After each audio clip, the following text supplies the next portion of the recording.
Today, I'm going to show you how we can 10x our workflow productivity in developing foundation models using Claude Code. And specifically, I will code a Python package that helps us during this fine-tuning or data generation process. So one thing that we do when we train small language models is we need typically to fine-tune them on domain or task-specific data. And getting human data is very costly because hiring humans to do data labeling and so on is really not scalable. But one advantage that we have on like the small scale is that we can use larger models, large language models, to actually help us generate synthetic data. And this is actually a standard practice, and we use it very intensively in our company at liquidrandom, but it's actually channel in the industry itself, very much used. But there's one issue when we use a large language model is that the diversity is very susceptible to collapsing. So the amount, even though they have a temperature parameter and we can, increase the diversity and the sampling parameters in a way for training these models, it's not enough source of like entropy or randomness to make really like create a highly diverse data set. So what we use instead is kind of seed data to help us like generate and kind of increase the diversity in a controlled and systematic fashion.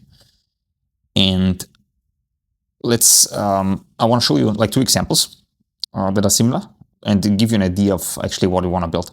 So what I want to build is really a randomization tool in a way. So a random number generator, you can think of it like that, but instead of numbers, it should generate people, professions, other stuff in a way that helps us really like when we generate data to use as a kind of source that each sample is different because it uses like a different location or a different person or something like that, and therefore ensures in a way the diversity. And specifically, like I want to show you two projects. The one is called a Faker Python package. And basically that's very similar to what we actually want to build. And so basically you just instantiate a Faker class, and then you can basically generate random names. You can generate random addresses, even like text you see here is random. It's actually not random, but more on that later. And so actually we want a thing that's very similar to kind of this package, the Faker, and but it has one limitation. And the Faker package is made like, why does it exist in the first place? It's actually not for machine learning. Instead, Faker is used for creating synthetic data to populate a database in a traditional SaaS or like cloud application that we want to test. We want to create like maybe 1 million test users. And in order to have like realistic or pseudo-realistic data, we usually use like things like that, the Faker in a way to populate the database so that we can actually see whether there's like a bottleneck or the app crashes or whatever, stuff like that. So the amount of randomness that is actually in there is very low. So for instance, like if you look at the source code of this package, there's actually not too much, randomization. It's just, I think, 100 names and so on that are mapped together and so on. So it's actually not too much. Also, it's very focused on databases like addresses, postal codes and so on. It's very, done right in a way, but like this one, the postal code is not really a good randomization source for large language models. We actually want more like a profession or like more personalized stuff in a way there. And so this is one problem. And then also here we see actually the text. If you notice, it's Latin. Basically, it's like, I think it's lorem ipsum. It's usually the text that you use for lorem ipsum to populate text. So it's also like not a really good randomization source. So we want something that behaves very similar to like a Python package to this, but it has like more like content or more tailored to machine learning, basically. There's another project that I want to show you. It's called Nemotron Personas. It's very similar. And it's a project by NVIDIA. It's open source. Like, as I mentioned before, this is actually standard in machine learning, and I think every big lab has this package or like something similar already in-house, 100%. But here the nice thing about NVIDIA is like they open sourced it as Creative Commons attribution or whatever license there, which is nice. And you see actually it has different personas for people in the USA. Like here we have like a researcher, Alicia Gonzalez, a research scientist specializing in machine learning and so on, sports persona, artist persona and so on. It's very similar. Like actually like what I want to create is probably very close to this personas type, because also one thing that you see here is like we saw it previously, like 2 gigabytes. So it's the amount of data, or 1 million rows. So actually the amount of randomization, that's what I talked about before. This faker package, very small, but this one is actually very large, like 1 million. Like this is actually the size that we're targeting to have enough diversity for the data generation process. Yeah, the only limitation of the Nemotron personas, I would say, is like it's very like the name personas is very focused on personas. So let's say I want to generate like math data or like summarization data for like some other topic or some other language or whatever. Maybe a persona is not a good idea, but instead we want to like also randomize professions or randomize other stuff in there. All right, and the entire workflow that I want to do is like fully end-to-end with Claude Code. And if you worked with large language models before, or if you follow what's on Twitter, what's on social media, on LinkedIn about Claude Code workflow and so on, you see crazy stuff with like skills, agentic, like in the loop, blah, blah, blah. 99% of the value from a large language model comes down to prompting. So what I want to show you is really that my workflow with Claude Code, where I'm really productive with, is just getting the specs right, taking a lot of effort into the specs, and then let it run, let it cook, basically, and we'll see really nice results. So let's get started. We'll go to github.com/new, where we can create a new repository. I'll put myself as owner for now, and I want to also put it private for now. I will publish it later. Let's call it liquidrandom. Still available, and let the rest is all default. We don't want to use like the Copilot and so on for this generation. So we just create a new repo, we copy the link, we go back to the terminal, we say git clone and that repo. Where are we? Git clone this repo. So liquidrandom, cd liquidrandom. Amazing, nice. Next on, we create a cloud.md file. It creates basically our specification. So title is like, as we call it, liquidrandom. But this is a Python package for pseudo-random data generation.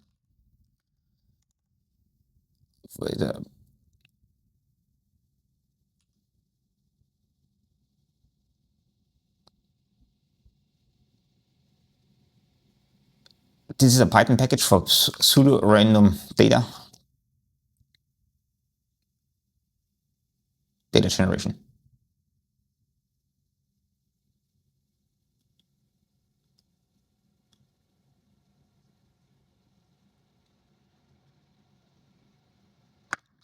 It is made for machine learning, to seed the data generation process. A typical case is using an LLM to generate data for training another model. Actually, yeah, this I installed GitHub Copilot as well to complete my sentences. It's not that great, I think, but like it's not too bad either. Typical use case is LLM to generate data for training another model, which has the problem of a lack of randomness in the generated data. This package is designed of providing a way to randomize, providing a way to add randomness, e.g. by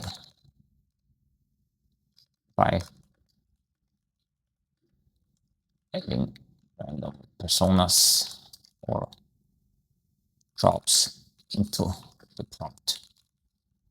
Okay, so this is a very high level overview of what's going to do of the package. Next up, we are going to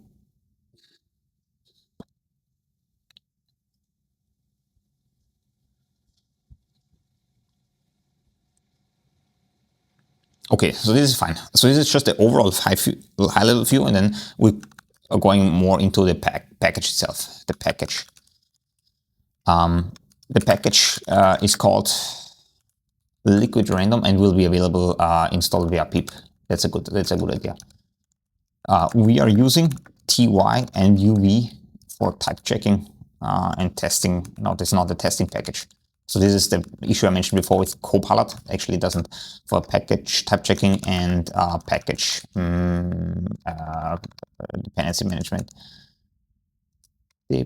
management, respectively. That's a good thing. So the Copilot stuff is really like nice and neat in some cases, but really not the same quality as like this coding agents. So one thing that I'll specify here, like basically the next part is like what I mean by the pack, like how it should look like the stack, like the text stack that I want to use. Like for instance, I want to call this how I want to call this package installable with pip. We want to use I forgot to mention we are using typed Python. We're using typed Python. We're using TY and UV. These are very modern, tool chains for type checking and dependency management. So UV is very similar to pip. TY, I think there's like some other Python type checking tools and so on out there, but these are written in Rust, so they're much faster. The package should be usable as follows. So let's now include also like how we actually from the end user perspective want to use it. So we say import liquidrandom persona liquidrandom.persona. I would say like get persona. Well, let's make it very short. Persona. That's it. It just gives a random persona. It should be concise.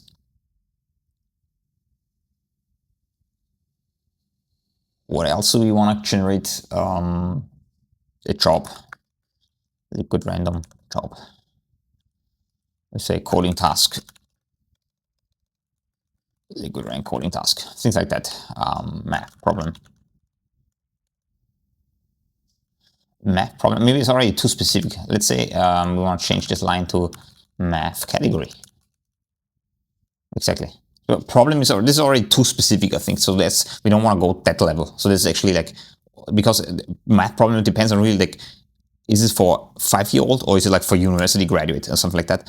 So it's already too specific. So we want to stay like high level. Like I think category is actually very nice. I think coding task maybe is already also specific, but like let's keep it in there for now anyway. But in a way, like it's just specify like how this package should be used.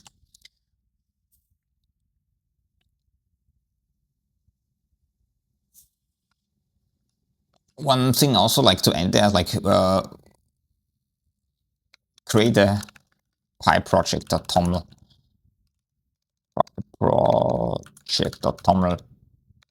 file for the package. So this is actually nice. So this is more like modern Python. Like basically we want to specify here that we want modern Python. So this is just how we use the package, and I think that's good enough. The only difference that's missing there is like exactly the seed data. The seed data we want to host on Hugging Face. So the thing is, what the name of like what I showed you before, the faker package, I think the seed data is already in the package itself. But the problem is like it can only be so much in size. So actually we want to use maybe also like gigabyte level at some point maybe. And that's why we need to host it somewhere, the seed data. So we are using Hugging Face for this purpose. The seed data we want to host on Hugging Face. Make sure only the needed is fetched and the package is itself not too heavy. The seed data should be stored in a way that's easily to be accessible. I don't care about this actually, to be honest. The seed data should be cached. That's actually more important. So if you want to reuse the package, they should be updated.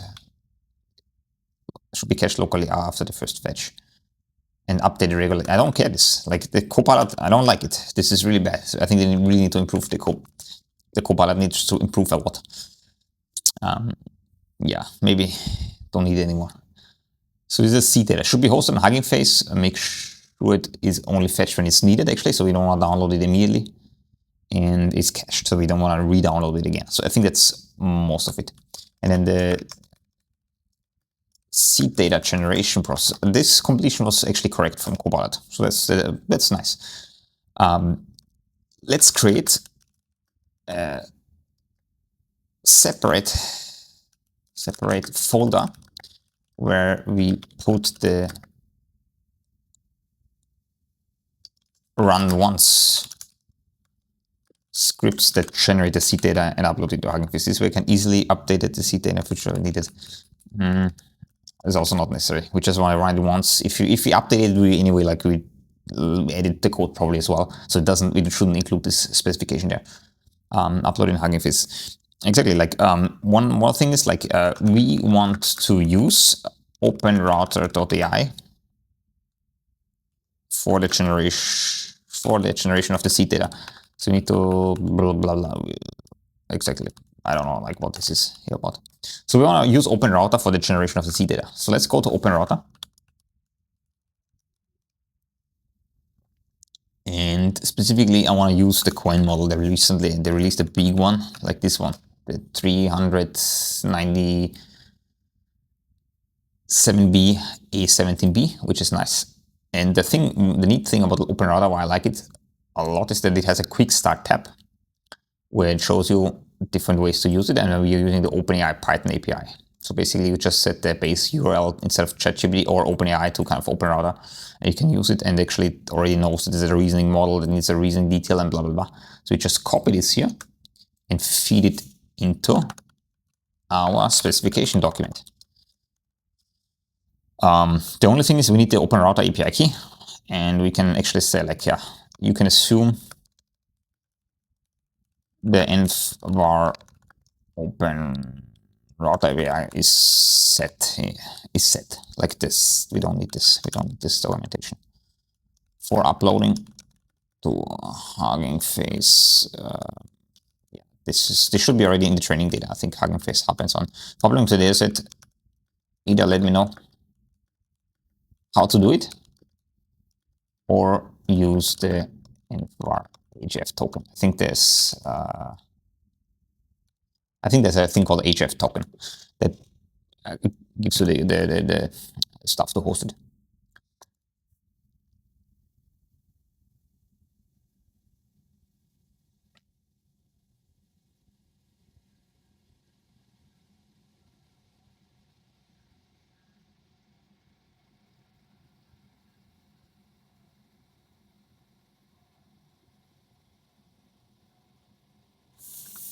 Yes, that's nice. So one additional thing is because like if we generate like size or something, we didn't specify on the size. We actually want to generate a lot of data here, like a lot of seed data. So for this purpose, we need to have something parallel running. So we want to accelerate the process, thus using either async or thread pool. Async for generation the seed data in parallel.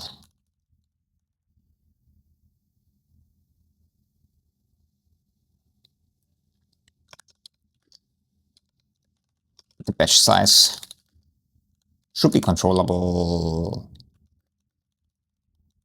via a CLI argument minus batch size, let's call it batch size. This is good enough. Next up, we need to specify like how we generate this, because we don't want to generate one random item per call, LLM call, but when we say per LLM call, we want to rate at least in samples per call. Let's call it K, it's just shorter. Control via the argument K. This should be fine. I don't like this long name. Control via CLI argument K, make sure to include the prompting and the parsing response. But there are multiple samples generated by Claude.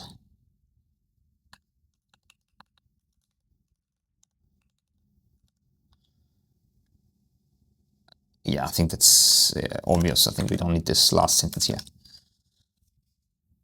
Okay, so we run it with a batch size with argue like either async or threadful. I don't care, like the model should figure this out. We want to generate at least k samples.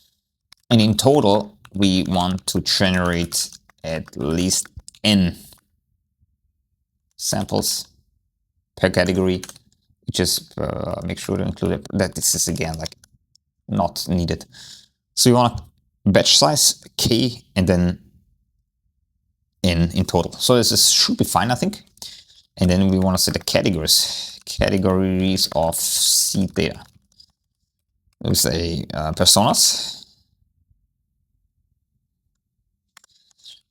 random persona with name, age, job, hobbies, job, age. Hobbies is not too bad. No, I'm thinking actually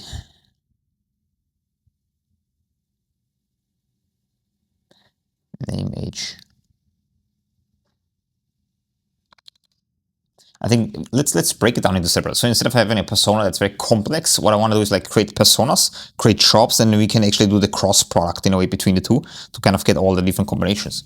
So instead of that one, let's say we have professions or jobs, random professions, or with a name,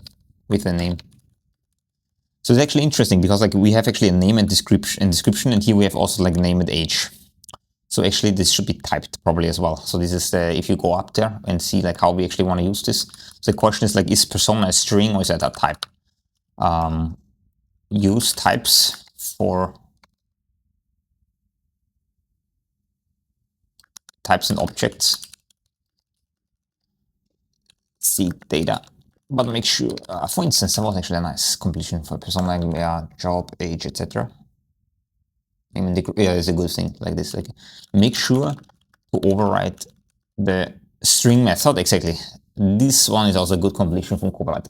Make sure to override the string method. So basically, if you just convert personas to string, it should already be useful for LLM. So if you just pass it to the context and convert it to string, it should be representative. It can be used for prompting the LLM. This is, I think, one of the really nice.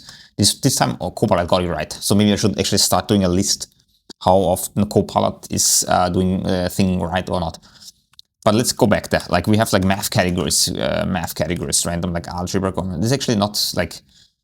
This is actually, yeah. One thing that I have here, like with the math categories, is like algebra, geometry. This is too high level. So actually, like imagine you want to generate like 100,000 or 10,000 different seed math category, like algebra and geometry. If you use that high level categories, we're running out of them immediately. So instead, make sure the categories, the seed data is very specific. Algebra is not good as seed data, but algebra equations are also not good, but linear equations, like solving linear equations. Like different ways to solve linear equations. I think that one I like. Different ways to solve linear equations, a good seed data. This ensures that more diverse, yeah, like let it keep it.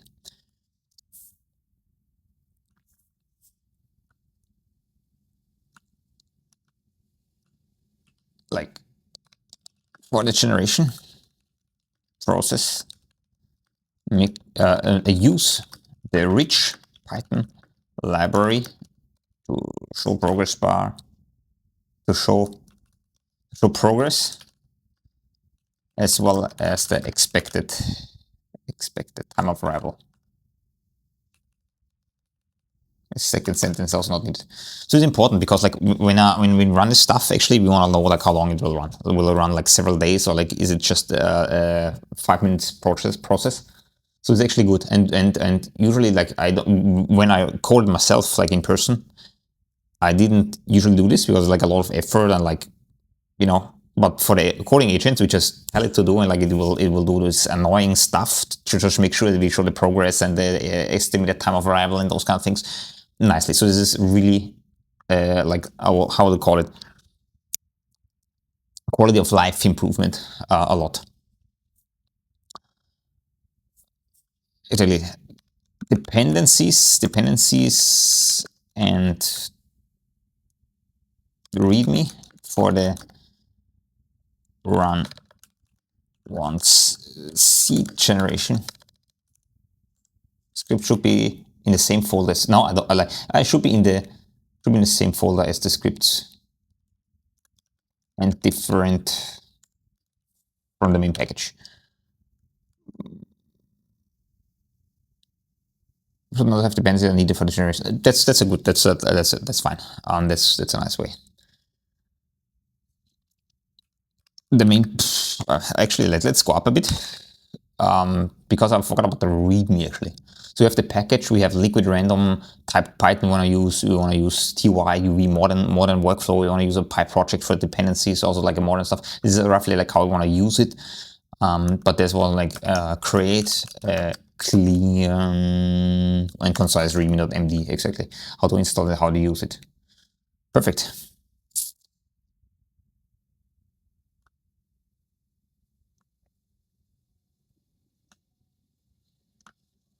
One other thing that we want to check out is like the data quality, like specifically the seed data quality is like, I'm not sure this is good enough because the models sometimes really fail.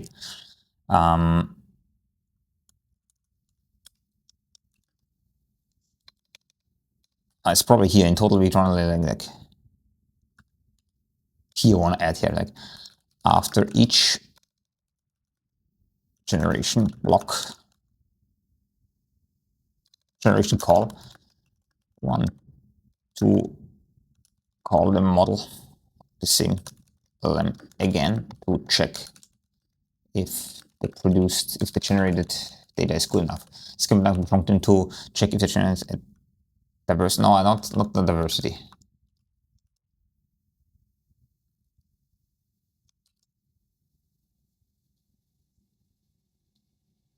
This process should check if there are collapsed or degenerated generate samples, e.g. hallucinations or repetitions. If the generated data is not good enough, we want to and again if the generated data is not good enough, we discard the current batch, the current call, and generate new. Is it good enough? There's another area that we forget. I think we want to ensure that we don't generate repetitive data. Thus, we want to keep track of the. Thus, we want to include the previously generated data in the prompt, as well as have a duplication check. That should be good enough. I think that's all from the specs from my side, I think, so far. One thing that is definitely missing is, if you look at here, the personas, professions, math, like this is not enough. Like why I create a Python package for those three things in a way, like this is not enough. So I want to show you actually like how we can use Claude Code to help us as well with the specifications. Because as I mentioned before, specifications is like 99% the important thing. So really my workflow is really about like writing the specs down and then asking Claude Code in a way in the first iteration just to make sure that the specs is correct. So we start Claude. Yes, I want to accept. Yes, accept.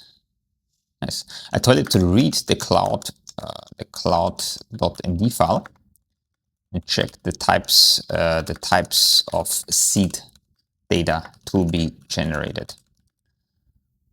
This is currently not enough, but I want to generate more types.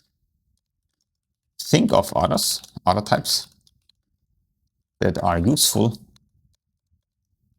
for machine learning and LLMs. Use the ask user tool to confirm and update afterwards the file. So Claude Code has a bunch of building tools. The typical ones is just like reading files, listing files, and like editing files, creating ones and so on. It's like that you actually need for the agent decoding. But it has also like a web search, which is really neat if it needs context that is not in the prep or in the prompt, as well as like ask user tool. And the ask user tool is basically like you see it here. Actually, it creates options for me as the user to kind of select and really interact with the Claude Code, because otherwise it's just one off, one communication away. But this way it actually can ask me. So here we actually task it to kind of come up with other areas that we need seed data for, that we could generate seed data for. Coding tasks, specific programming languages like 3 and so on. I think we can check it on. Yeah, I like this one. Writing styles and tone. Oh, this is really good actually. Writing styles and tone, we also check it. Scenarios and situations, debugging a production outage at 2 a.m. Also not bad. Domains and topics. Domain, subtopics, supply chain. I like this one. Yeah. And we can actually add one more. We can say,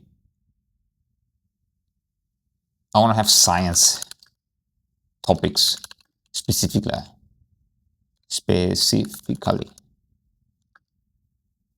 E.g. quantum entanglement. Was it plate tectonics or something like that? Or I think it should be enough for Claude. Well, and then next, specialization.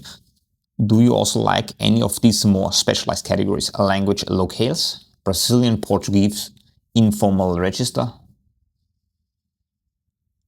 Looks not too bad, to be honest. I like that one. Reasoning patterns, type of reasoning for problem solving capabilities, proof by contradiction. Cost benefit analysis. Useful for training reasoning capabilities.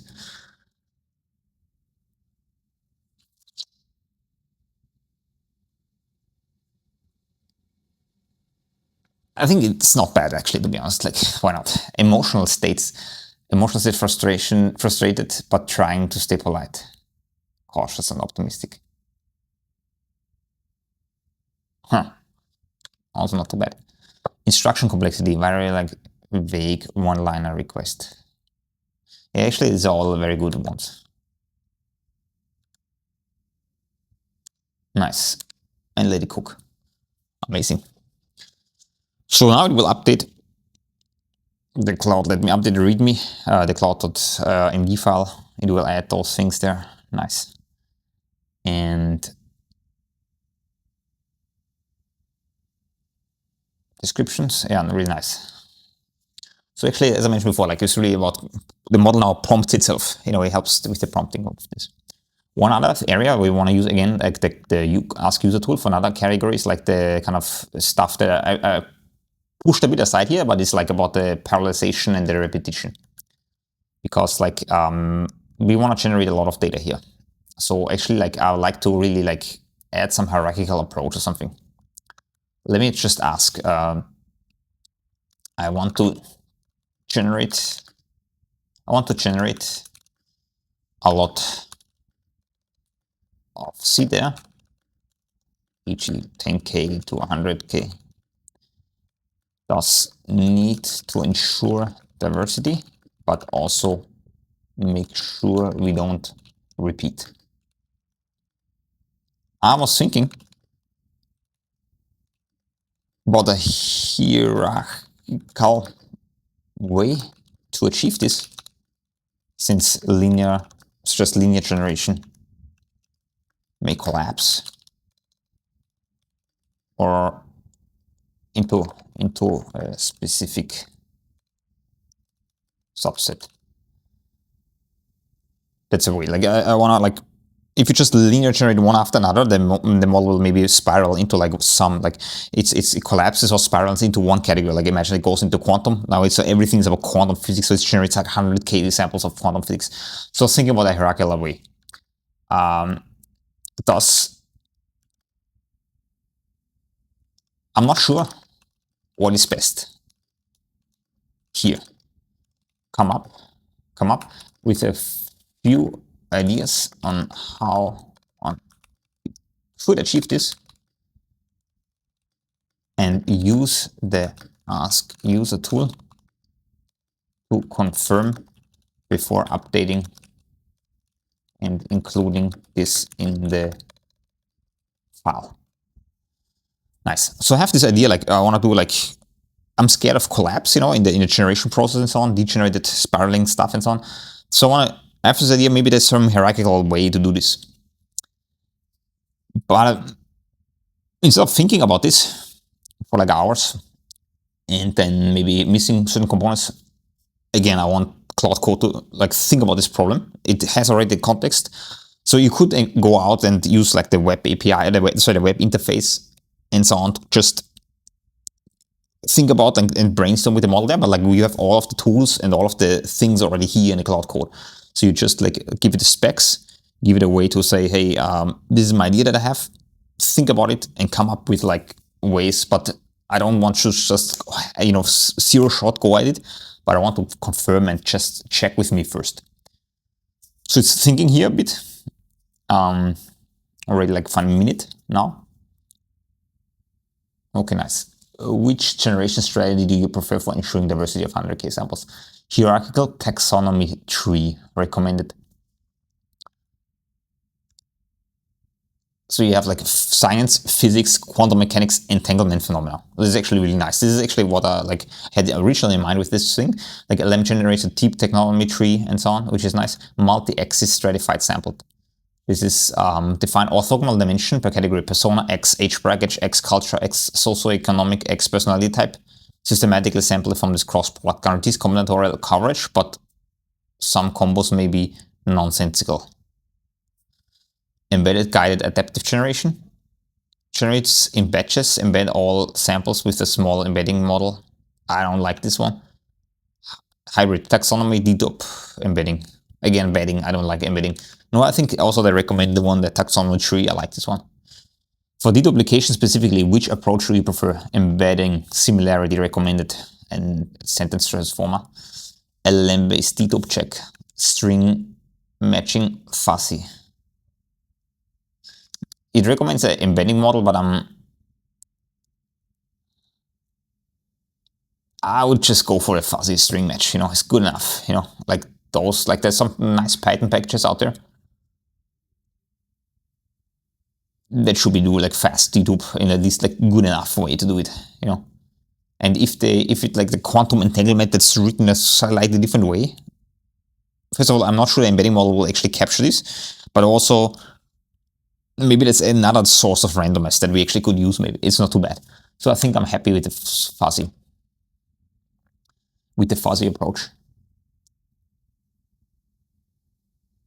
So it generates this, and the hierarchical taxonomy tree fuzzy string match for dedupe into the Claude.md file.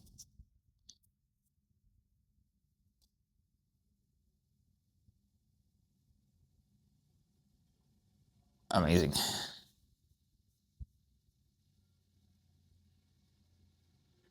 Great. So now you can go back to the readme.md. You see that we have actually added a couple of files, lines, sorry. So it's like the Python package, seed data, open router, API keys, define, you know, stuff like that. Deduplication, seed data, not too bad. I think it's good enough. I think we can get started. Like ideally we can also do like more like ask user, like is there something that we are missing? Is there something that we should blah, blah, blah and so on. but let's save it for time. So we do Shift Tab to go into like the plan mode, and we say like plan the implementation of it. Claude, let it maybe read this thing again, because now we edited it. I don't know if it's full in the context, so it's like read this entire thing again, put in your context, and think about how to plan the implementation. So the planning mode of Claude Code is different from what we did before. Before we just made sure the specifications, like we had an iterative process of making sure the specifications is there.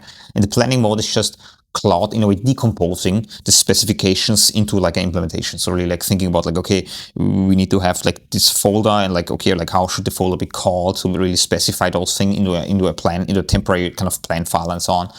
Often uses sub agents. Or sometimes it does a web search where it checks out for new information, like or updates, like how to use Hugging Face or whatever stuff like that in a way. And it's really about the implementation, like mapping in a way the specs to implementation, main require plan, and this is for the planning mode for Claude Code. But like the stuff that I did before, like my workflow with the Ask User tool, to specifically tell Claude to use the Ask User tool, this workflow is really how I like iterate on the specs to make sure that we have a good spec. And here the planning mode usually takes a couple of minutes, like 1 to 5 minutes, and come up with a plan. And then the execution of the plan takes maybe like, if it's a simple thing, maybe 5 minutes to like half an hour plus an hour. I think the longest one that I ran was probably more like an hour. It was like some complex Rust code base.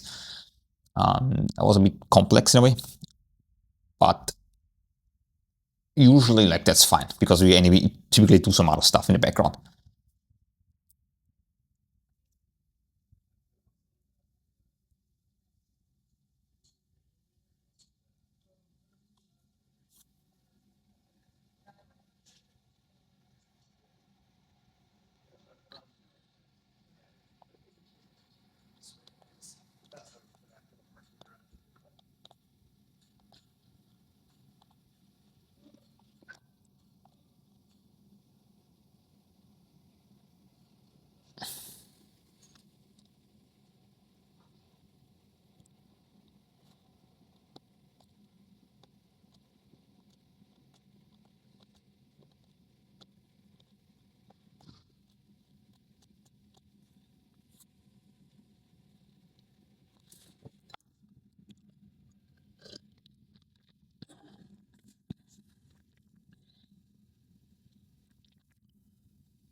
Interesting, it does now a web search for the thread pool executor.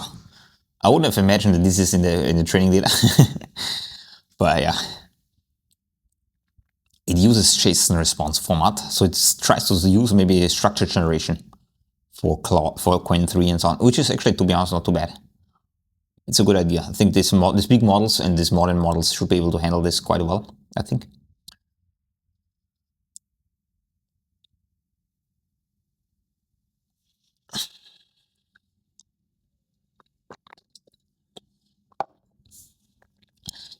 So there's usually also a status line in Claude where you can show the context, how much tokens in a way is already used from the context window. Would be interesting usually to say like, okay, because when you run closer to the context window, you want to maybe like when there's some compacting, when you exceed before you exceed the context window, it will compact the conversation, and often it is a lossy process. So you want to like stay like each work item within the context. And like in this example here, we create new repo from scratch.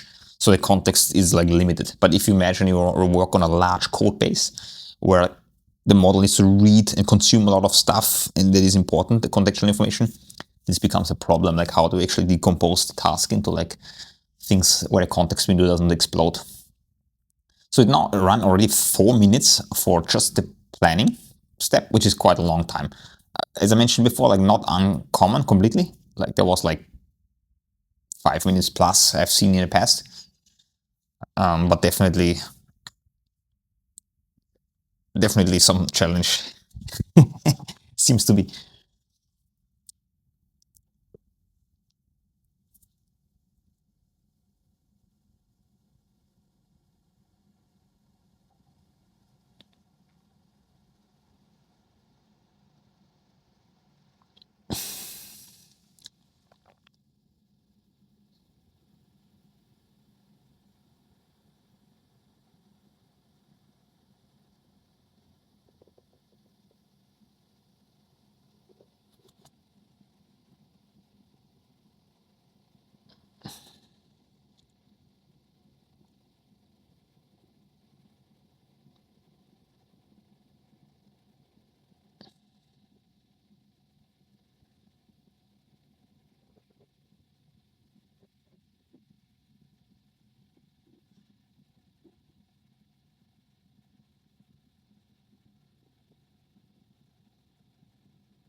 I mean, there seems to be some internet connection, so I'm worried actually now that we are stuck and we are offline. But it's connected. There seems to be some download uplink.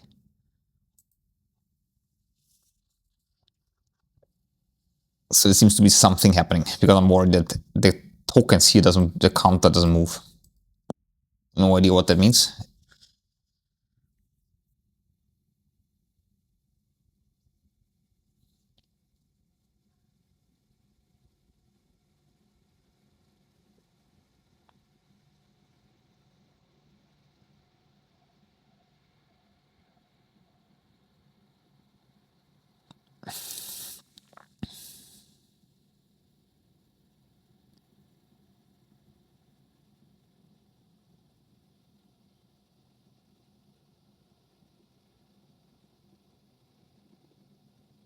Amazing. So it's like done now with the planning. It took almost like 7 minutes, which is quite a long time to be honest. But I think it did a lot of research. Like this, you see like tool use, like web search and so on being done. And again, it uses actually, interestingly, now also the ask user tool to kind of clarify stuff for the specific implementation that was maybe not clear. Uses Hugging Face username mlech26l with the descriptive repo name, liquidrandom data. I think that's just where they want to host the Hugging Face. I think that's a good strategy. Which package layout do you prefer? Source, a flat layout. Interesting. Like we have like source and then liquidrandom. Accidentally, for instance, if any of local packages during standard development for published package. Recurrent at the root. Few directories common for smaller packages. This source layout, I think that's good enough. I think they will handle it. Amazing.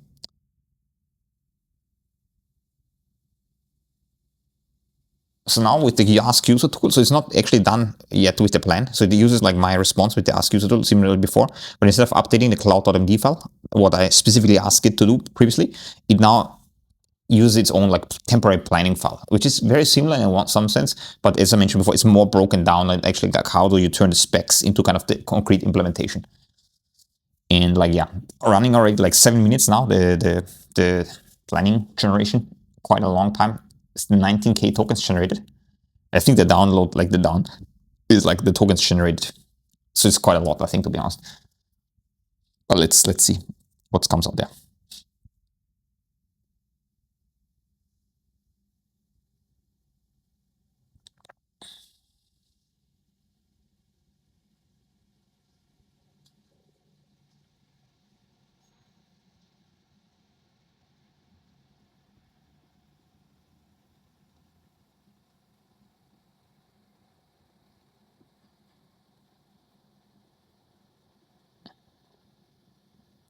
Amazing. So now it's done with the planning mode. So this is now created a file, you know, and I think also Markdown or whatever, temporary file that just creates like a concrete plan. So if you go up, you see that it's like a, context. This is the plan. Implementation by liquidrandom. We built this stuff, blah, blah, blah. The project structure, what files it wants to create. Step 1, the project toml with the stuff, what's happening here. The registry, download from hub, blah, blah, blah. README. Tests, or unit tests is actually also really nice. I usually skip the testing process. I just manually test a lot of stuff. But the thing with coding agents really, you just say like, okay, like go crazy with the unit tests, which is a really nice way. You need to make sure that the coverage is not too bad. Obviously, part 2 is a seed data generation. It also specifies that we have like a seed generation subfolder, as I mentioned before, and has its own dependency step, its own prior project.toml and so on. Blah, blah, blah, validator. Yes. So now it asks me like 4 different options. Yes, like go with this plan and clear the context and just, you know, prompt with this file, the planning file. Keep the prompt. So the second option is just we keep the context and bypass permission. So we just go like, if it wants to edit the file, we don't need to actually grant permission every time. But we also want to keep that one or like something else. You know, you're saying that, hey, I don't like the plan.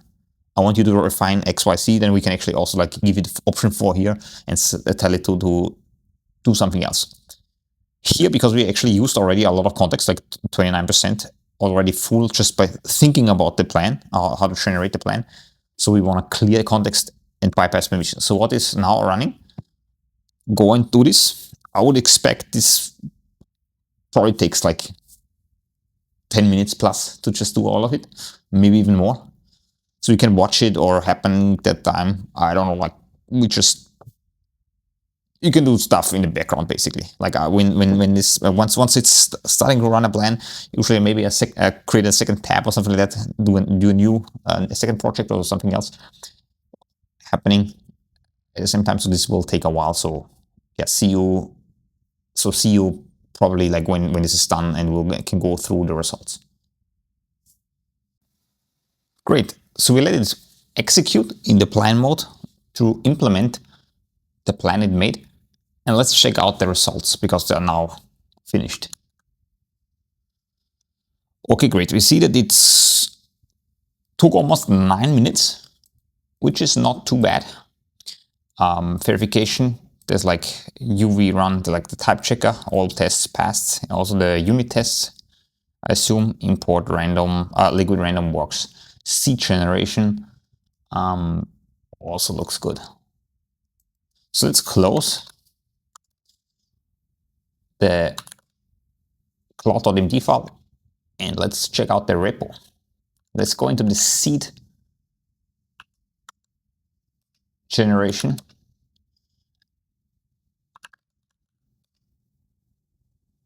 And let's run it basically. So we'll load we create a new UV virtual environment, which is very similar to pip, like a new VNF with pip, and UV sync installing the dependencies that we have there. Also, let's check out the README on how to run this thing, the seed generation. So yeah, UV sync, the one we did already, open router API key for generation, href token for upload. Both of them, I assume for now at least, that are done. Generate pi 1,000 samples per category. K is this kind of per LLM call. We want to generate 10, which is a bit low, to be honest. We want to decrease this. And this generates for all categories. We can also specify the categories, like only personas or jobs or so. This is nice. Full control over all parameters. So here we see output directory, dedope threshold, samples per leaf. This is more for the taxonomy tree. Batch size of 5 is definitely not enough. And K of 10 and N of 10,000. Okay, that doesn't look too bad. So let's take this as a baseline, copy paste, but we want to change a couple of things. First of all, 1,000, that's definitely not enough. So we want to create a 10K per LLM call. Also 10 is not enough. We'll do 100. And also batch size 32. That's a decent one. And we'll let it go. So this one works quite nicely, generating seed data for 12 categories. Target is 10K samples, 100 per LLM call, taxonomy depth 10 for 10, dedupe threshold of 0.7. I don't know what it is exactly, the threshold and the depth and so on, but we'll just double check the basically results afterwards. So the Hugging Face dataset that is being produced by the script, we'll check and make sure that we don't miss anything, or like there's a full collapse or something like that, and then we'll just double check it again. So it seems to be running. We told it in the Claude.md file to also include the runtime, the estimated runtime. I assume the reason it doesn't show it yet is because it has no completed samples yet. So it's like fully like building a tree first or whatever. So I expect that there will be like a ETA, estimated time of arrival, basically somewhere shown by the script. But like as I mentioned before, like it's still probably building some tree or something like that. Yeah, depth 1 of 4 done. Depth 2 of 4, 0 out of 6 still running. Branching factor 10, 6. So it should be fine. Let's just let it run it.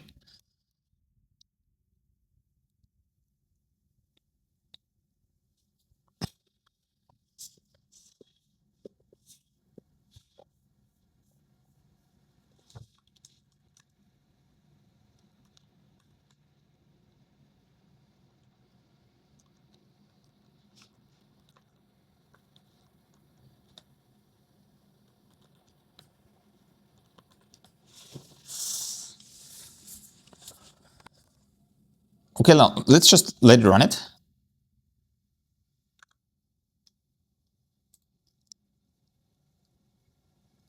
Okay, let's just let it run it and let's go back to Claude. So this is generating the tree first and then probably like all of the samples to double check what has been produced here. Let's open a new tab. And again, we can actually open the README to check it out what has happened here. So pip install liquidrandom personas looks blah blah blah. So it seems to be quite well documented. Usage example. So I do the OpenAI API to kind of use GPT-4 to generate data. Technically violates the terms of service because I think the GPT and like a couple of other closed source models, they specifically mentioned they are not allowed to be used for data generation for competitive models. So I think we may change this to again Open Router and Quen maybe or something like that to be on the safe side. I'm not a lawyer, so I question how enforceable this is. This terms of service is for me questionable, but let's be on the safe side. Also, it added a license, MIT license, which is interesting, which is completely fine for me, but like this should be actually specified probably beforehand. Seed data is hosted on this stuff, on this repo, Hugging Face repo as JSON-L files. Probably more Parquet or something like that. I would have imagined is better. Subsequent course cache MIT. Yeah, JSON-L, because the issue with JSON-L that I have is non-compressed. So if they at least JSON-L.c standard or something like that, that has a compression, or Parquet, which has also a compression built-in, would probably be nicer. It's typed, but it has this string overwritten. So overall, okay. So let's just tell Claude to maybe make a few edits.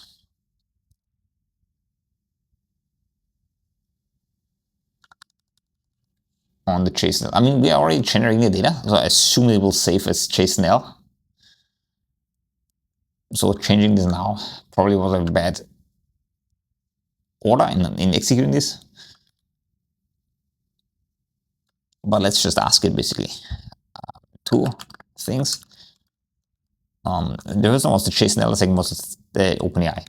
In the README, like two things, then like you press Alt and Enter, so enter a new line. In the README, add the example usage with the OpenAI API. Let's use Open Router instead of OpenAI. Open Router with Quen 3 instead of Open 3.5. So let's put it instead of OpenAI with GPT-4 due to terms of service potential issues. 2 is why JSON-L. This is not compressed, thus leading to high download volume latency. What other options are there? Considering the seed generation process is already running. Two things instead of things, which is an interesting typo. But anyway, like typos for language model doesn't matter really, as long as it's not crazy amount. So yeah, it seems to fix the OpenAI API, changes to Coin 3.5 Coda. I don't think this model exists, to be honest. So we have to fix again. And regarding the JSON-L, on the format, you're right, it's uncompressed. Parquet, C standard, better compression ratio, faster decompression than GZIP across a big package.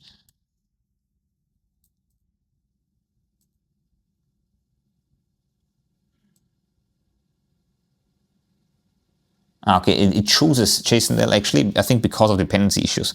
So it was aware that this is an issue, but it shows it because it would require adding more dependencies. But to be honest, if you work with datasets, I think we anyway use Parquet. So to counterpoint, 2 points. One, there is no Quen 0.5 Coda. You put the use. Let's use liquidrandom LLM, like our model. Like let's use this instead. Let's use this instead. No thinking. Why not? Why not use our own model? There are no. The second point about this stuff is saying like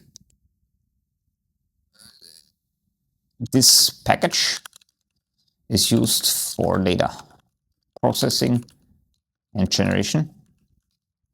Thus, Parquet does not add any real dependency, since it most likely is used already in the stack anyway. So usually at the end, like after implementing the plan, there's like a couple of changes that needs to be made, obviously.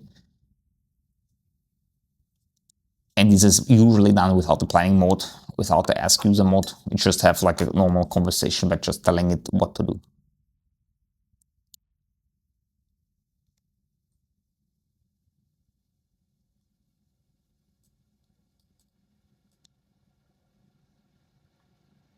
So it seems only the uploaded, the Hugging Face and consumed by the main package will be Parquet.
Okay, great. So it's updated the model to kind of the liquid model, our 24B model that I mentioned, and changed the JSON to Parquet.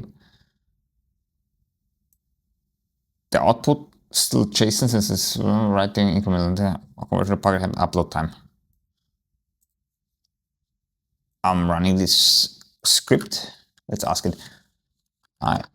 I'm running this. Is this also already uploading? Or what steps do I have to do? to upload. I could read just the readme.md. I think it documented everything well, but like instead we just chat with the document basically. Why not using Claude Code also to read the readme it just wrote and tell me basically the questions instead of me reading. It is also like increasing add another efficiency gain. Like it would make sense probably to read the specs. Generation upload separate commands after generation finishes run the output directory, the standard one, and then the repo ID. Make sure the HF token is set. Questions like, do I have to create the HF repo in the web UI, or is this done also in the script?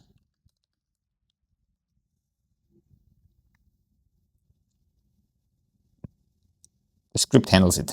Consolidate and upload will create the repo. It's interesting.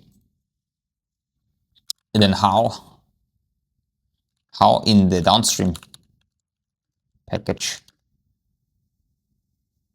how does the downstream package know which files to load? How is this implemented? How is this realized? So basically, like, okay, what it told me is that it will create an output folder with like JSON-L files, and then has a separate script or a separate command line argument to just upload that one into a Hugging Face repo. The repo needs to be not created, but it will be done automatically. And then ask another question like, how does the downstream package know which files to pull? When you call liquidrandom.personas, the loader looks up for personas in the dict, gets personas.parquet and calls HF hub download. That downloads a file from the Hug repo, not the whole data set. Upload, okay, that's nice. So it's basically knows like per category of data type, one Parquet file, which is, I think, a nice way to implement it. Caching. How? So I ask again, like it uses the HF hub download function. But for me, the question is like, okay, if I call the method again in a way, I run the script again to generate another sample or collect one, pop one of another sample from this seed list. How does the caching work? HF hub download the function handles it automatically. It caches to cache.huggingface.hub. Uses for re-downloading, so hasn't changed. That's actually nice. So everything there in terms of caching is already handled with this HF hub download. So I think overall, the choice of using Parquet and the Hugging Face and so on seems to be quite well, because those things are really nice. We don't need to implement ourselves. And the issue with that is if you implement it ourselves, we need to know how to testing, make sure that how do we handle file changes with like checksums and those kind of things. Well, it's all done already with these Hugging Face APIs. So it's nice. So I think overall from the repo structure, we already, everything that needs to be known is known. We just need to test it end to end, but for this, the Parquet files are missing basically. Let's go back and we see that it's still in the leaf generation, in the tree generation process. It uses also like 1 out of 12 personas. So it still probably sequentially runs those things in parallel. And depth 1 out of 200, depth 4 with like 200 leaf nodes. So yeah, I don't think we can do much. I specifically asked in the Claude.md file to kind of print the estimated time of arrival. It doesn't do it. Probably, as I mentioned before, it has to do with the tree generation, and like the workload for the actual data generation is probably separate, and maybe it shows the progress or like the time of arrival for the process itself versus the leaf or the tree hierarchical tree generation is done previously, like not checked in a way how long it will take and affect the runtime, which is fine. I think we could cancel the script and tell it to kind of also add that in there to look at parallelization. I think maybe we just ask it how is parallelization done. How is parallelization implemented specifically for the generation and also the tree building.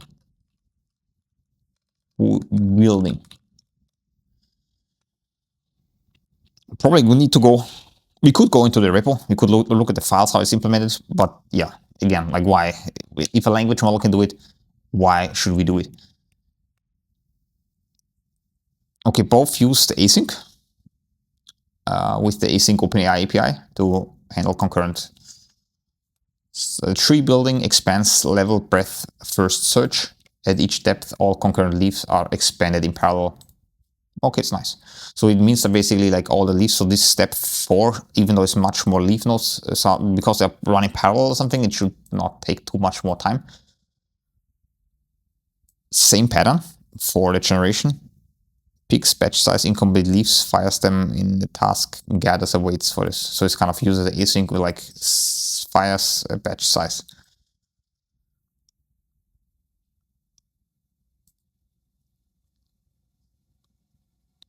Okay. Amazing, yeah.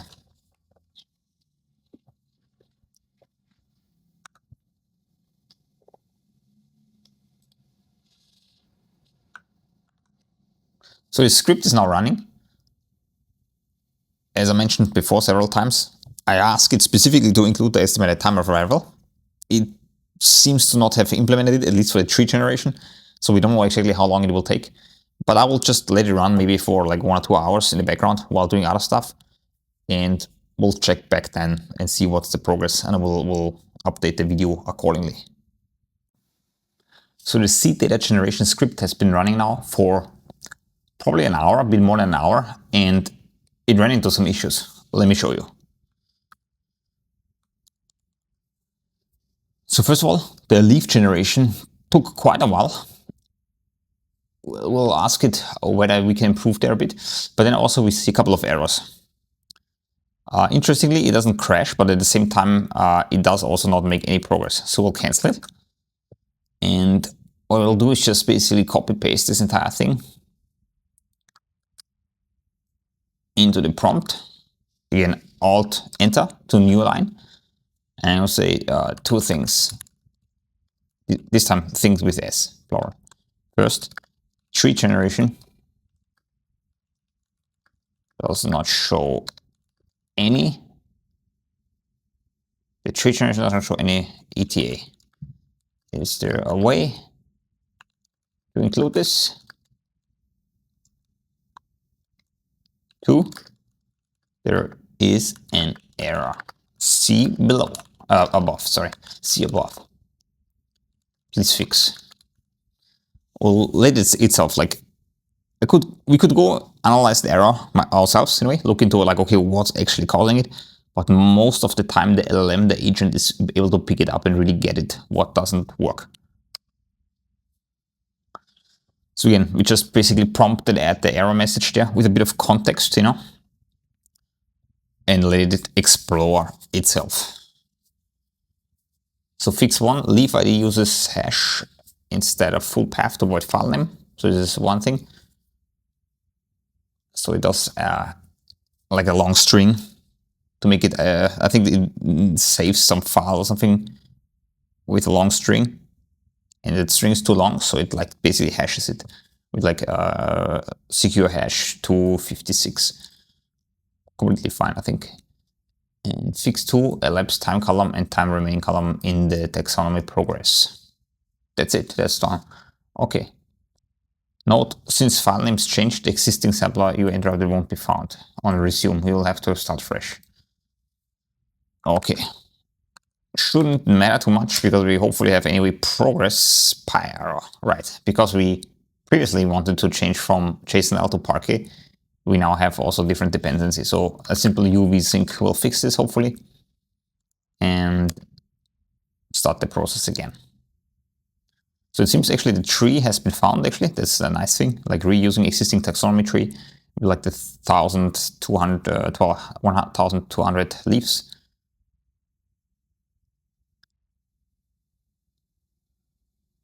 And yeah, let's try it again and see whether there comes some error happens again or not.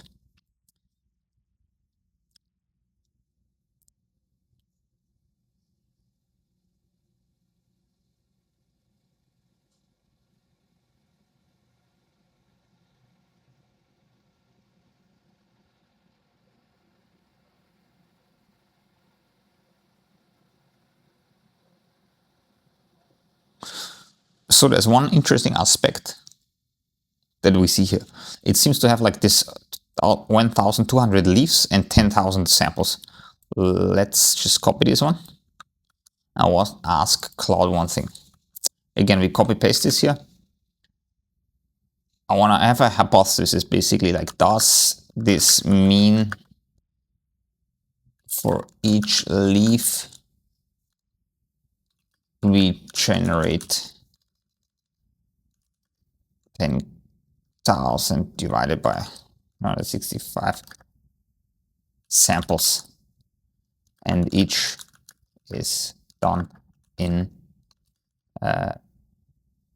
standalone LLM call? The reason I'm asking is because, like, if we prompt the model this way, if my hypothesis is true that it generates like basically only around 10 or 9 samples per LLM call, which is kind of low. So no, each leaf gets around 8 samples. Yeah, roughly at the 10 to 8, 9 sample load I mentioned before. Each LLM call generates k amount of samples at once. So for a single leaf, one LLM call produces 100 samples, which means there's way more than 8 needed per leaf. In practice, with the settings, each leaf gets one generation call, 100 candidates, plus one validation call. Then each accepted one gets deduped and 8 are kept. It's roughly 2,600 LLM calls. There is oversized for this configuration. You could either reduce k or like, okay, let me ask this. So does this mean we generate too much samples and throw them away?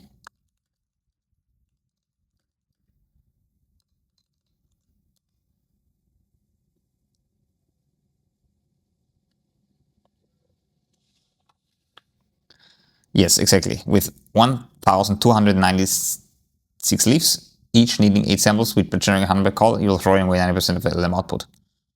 2 ways to measure fewer leaves. Basically suggesting taxonomy depth 3, which measures 50.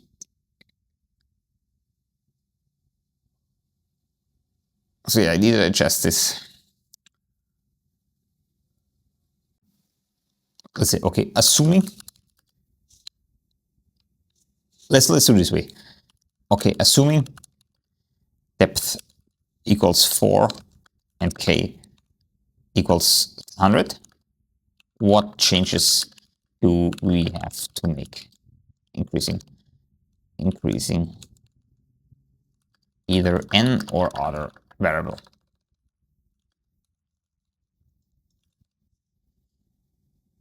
So the thing is, I really want to make sure that for each LLM call we generate 100, because like once the prefill, the thinking is actually taking a lot of time. So actually we should generate per call quite a lot. At the same time, we want to keep a depth that's big, because also it means like we have more like coverage, like we ensure the coverage in the leaf, in the tree, instead of through kind of the LLM. So this means 130k samples total. Depth 3, k100 is 1, means 32k.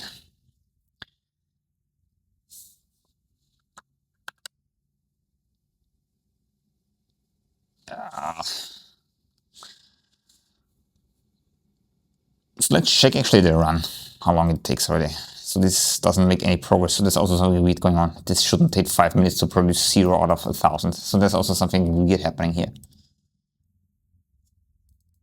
So let's say we want to fix this. Set these as default.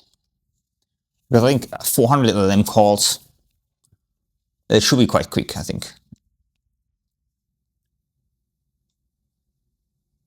Nice, so it does update those defaults, which is really nice.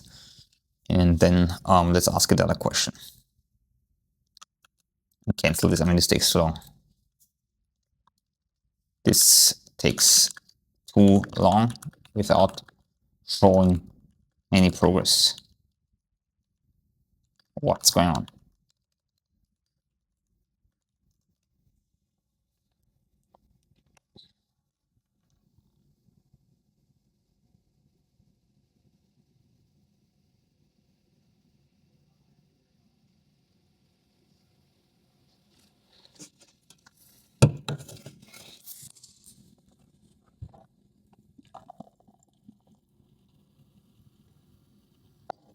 Two problems here. Stale taxonomy. It's using the depth blah blah, blah from the previous deleted. No incremental progress. Only updates progress after entire batch of 32 leaves completed via gather.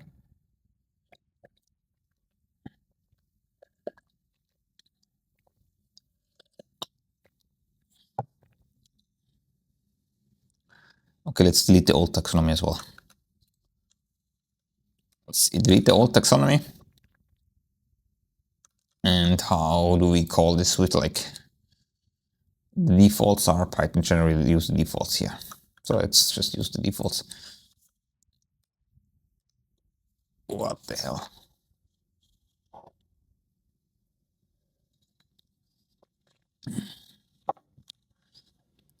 Awesome. So hopefully now it's a bit better calibrated. Like I think depth maybe was too much for this sense, and the other parameters. Typically, if this was really like a full-blown package, we should look into this a bit more carefully. Okay, let's let this run and see what's happening. So we started the script again. So we had a couple of issues, and that usually happens when we let it implement the plan, but like not everything was calibrated correctly. So we made a couple of changes. Some things crashed they weren't aware of, you know, long file name, for instance, here. We told it to fix it, really update the code base, deleted the previous generations that we had already, and run it again. So let's now let it run again and check in a couple of like minutes, half an hour or so to see what progress has been made. All right, so we are back. We ran the script again after fixing those issues, and let's see what it has been doing. So first of all, we see that we have now only a tree depth of a taxonomy tree of depth 3, and it took basically first step 3 minutes, then 1 minute, 2 minutes, and then 10 minutes. So it's around 15 minutes to generate the taxonomy tree. This is interesting. Okay, now finally we have generated a bit more samples. So like now the ETA estimation is not like crazily inaccurate now. And it shows us that we are around like 1 hour and 40 minutes. Basically, after 12 minutes of runtime, it says like we are still 1 hour, 40 minutes away from kind of getting completed within the 22,000 samples. And this is just step 1 of 12 because it's just for personas. So there's a lot of more, like 12 other categories or 11 other categories that we want to generate data for. So let's do a rough overall back of the envelope calculation. So we said like around 15 minutes. So if you look at the taxonomy tree, it's like 10 minutes or 11 minutes plus 1 plus 3. So like around 15 minutes plus minus some obviously. And here we are already in like for 15 minutes. Or 30 minutes basically, and it says 1 hour 40 still to go. So roughly speaking, you know, I would say like that's 1 hour 53. Let's round it up. Let's say 2 hours for the generation and 15 minutes for the taxonomy tree. So basically, let's clean this up and say, okay, so we had like 120 minutes for the 22,000 samples. Plus 15 for the taxonomy tree. Let's put a parenthesis around it. And we said we have 12 of those. Okay, that gives us 1,600 minutes of runtime divided by 60 gives us 27 hours. So it means this thing will run roughly a day. Right now, it updated the ETA to around like 53, which is much lower than previously. Let's see how that would change. So it's like 15 minutes, 40 minutes plus 53. That puts us at like now 10 or something like that. So that's 70 minutes. And it's kind of, let's say a lower one, like not 700. That would take quite a while, 17 hours. So still like almost a day, I would say. So based on these rough estimates, like the expected time of arrival, estimated time of arrival, we see that we get around like 17, like to 27, like 1 to 2 days basically of total runtime for those.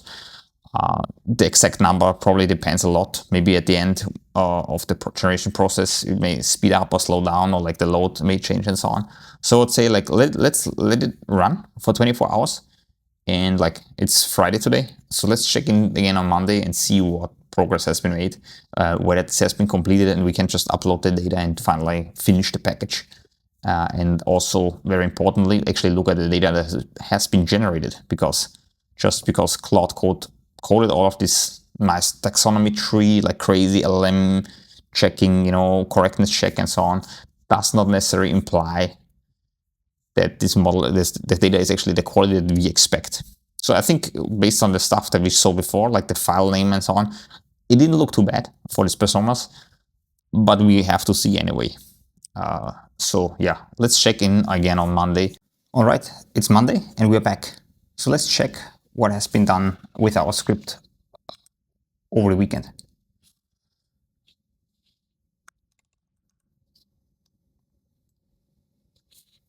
So we see that it has completed a couple of errors, interestingly, but overall seems to be done. In total, we have like 200,000 seconds of runtime. I'm just curious to see if you divide this by 60, turn it into a minute, and then another 60, turn it into hours, 57 hours, days, 2.5 days of runtime. So a bit longer than the ETA that we estimated. Probably at the later stages of processing, the speed slows down also, or whatever. Anyway, like it's Monday, it has been completed, so this is nice. Final step for the data generation, for the run once task that we need to look into is to upload. However, before we upload the seed data to Hugging Face to host it, I want to actually check the quality, because even though we have like a judge and like a LLM that checks the data quality, at least we specified this in our prompt, how accurate, how correct, and how well this actually works, that's another story. So let's, I killed here the Claude session. Let's just start another Claude session again. And let's just tell it what to do. Like we have generated, the seed data, and we want to upload it. And we want to upload them. However, before doing so, I want to manually inspect a sample. Implement manual inspection script or mode, whatever it has there, either a standalone script or like a mode of the upload CLI that it already wrote for uploading it. Implement a manual inspection script or mode that uses the rich Python library to print in a nice format the following samples for each seed data category. The first 5 samples, the last 5 samples, and 10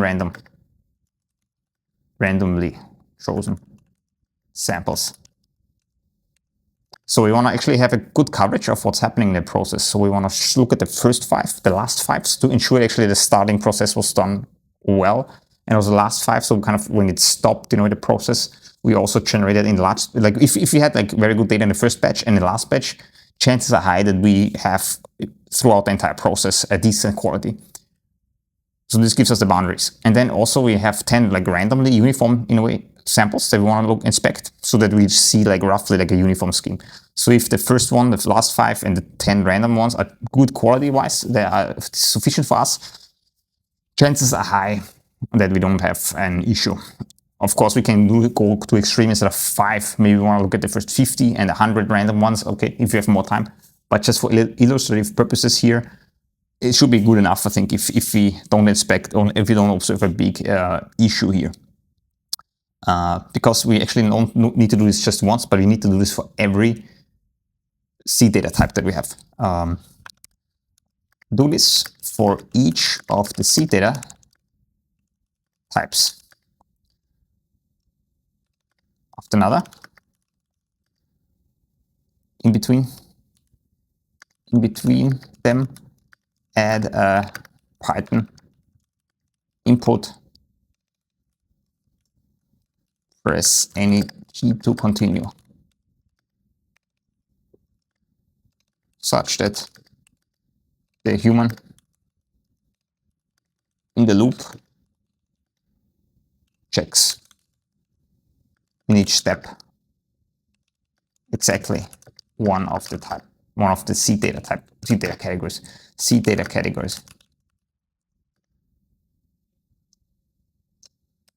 By the way, I ran already also on Friday when we implemented this, the bypass permissions on. So actually you can run Claude with the skip dangerously permissions and so on. So it actually, before it opens and reads a file, like I think writing a file and so on, or goes into a different directory, it gives you usually a warning because you need to actually grant it permissions, which is great because we actually don't want to have a blast radius. Like if the Claude or whatever coding model they use goes crazy and does stuff that you don't want. So in theory, we actually want to have the model in some safe environment, or at least with some permissions that we grant iteratively.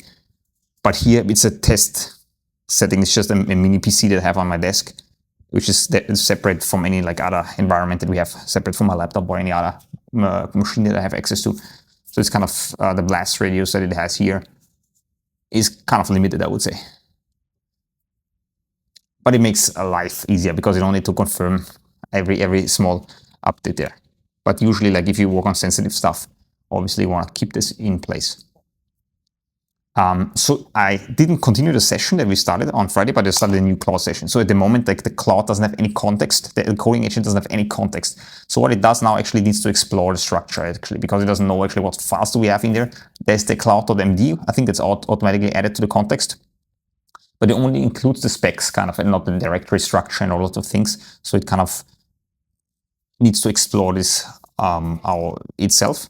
Ideally, actually, we tell it to kind of update the Claude.md file to also include the implementation and so on, the file structure, folder structure, and so on. So it gives you, so it has already a clear picture and doesn't need to do like exploring the different files, reading them, and so on. But here in this simple scenario, we just let it wait a couple of minutes, let it cook. So yeah, I think it basically uncovered that it needs to go into the seed generation folder. And it has already inspect samples.py. So this is great.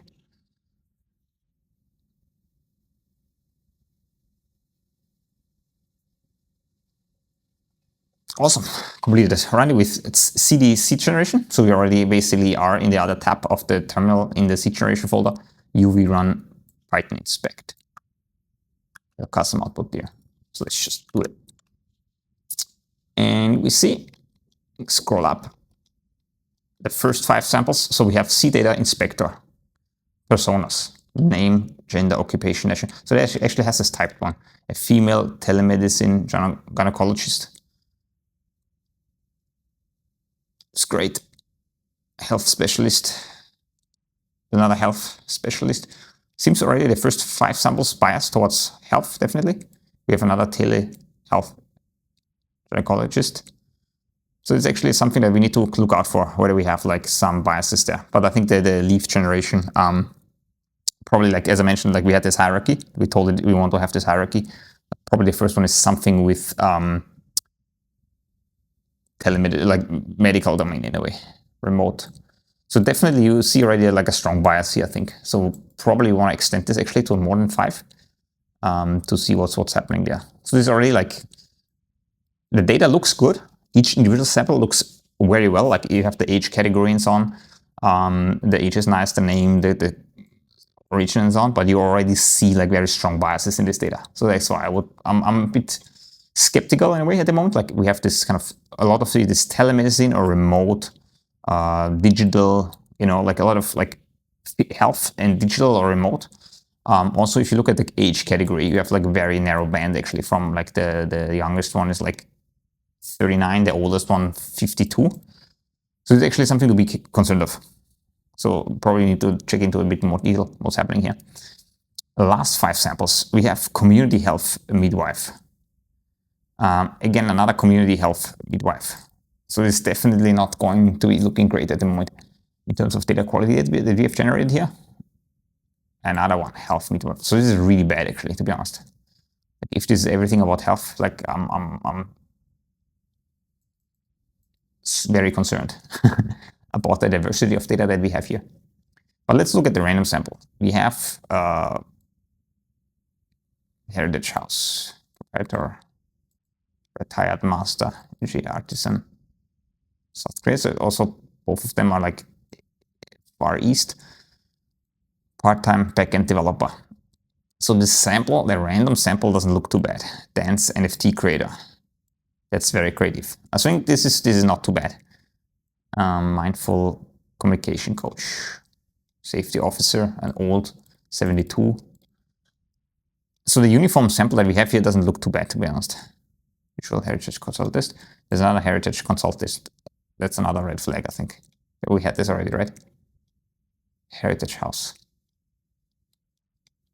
I'm not really happy with this.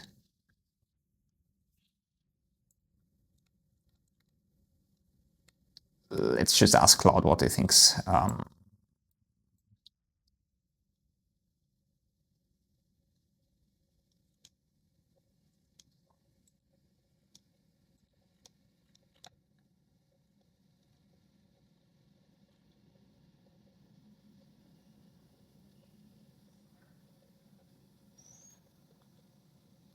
The first personas, the first 5 and the last 5 look very biased. Health. Why is this the case?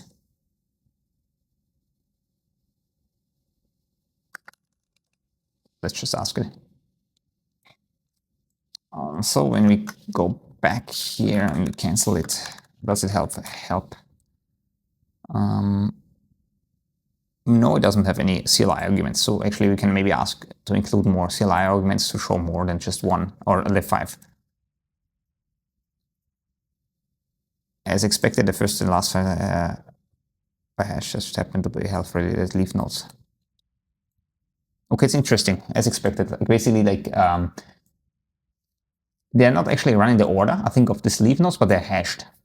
And the reason is this hash. It just looks at the first and the last one looks very similar to us health.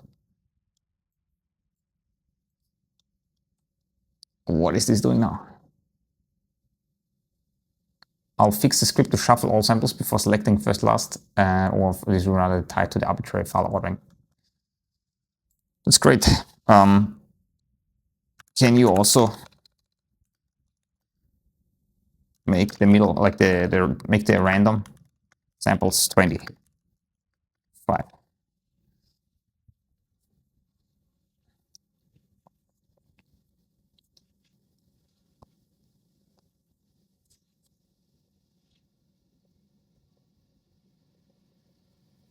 Great. So now let's go back to the human in the loop. Okay, we don't have CLI arguments, as I mentioned. Let's scroll up. We are again in the personas. We have retired art teacher, estate owner, retired community safety officer,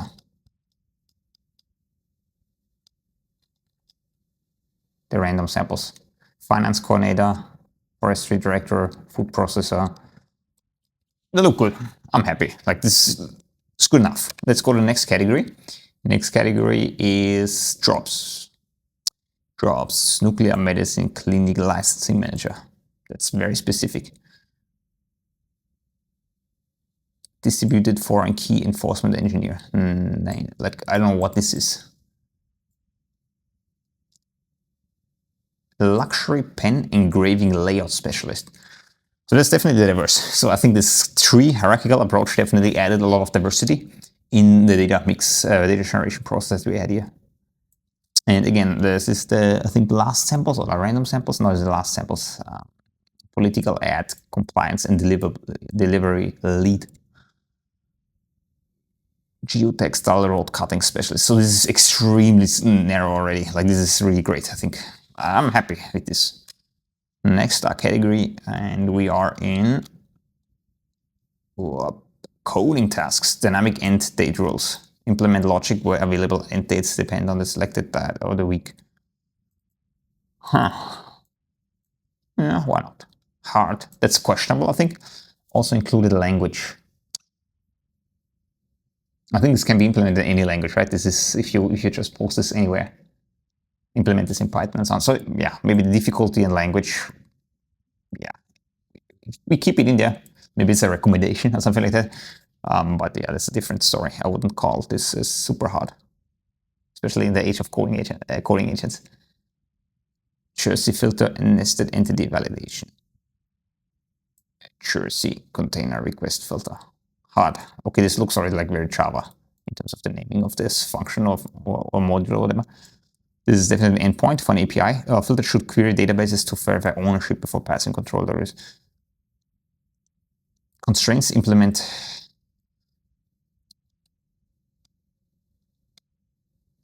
I mean, not too bad. Like the programming languages, the type of things, path length, limit, in merge, max, like it doesn't look too bad, to be honest. I think the only thing that's I would criticize on this data points, data generated here is like the lack of context.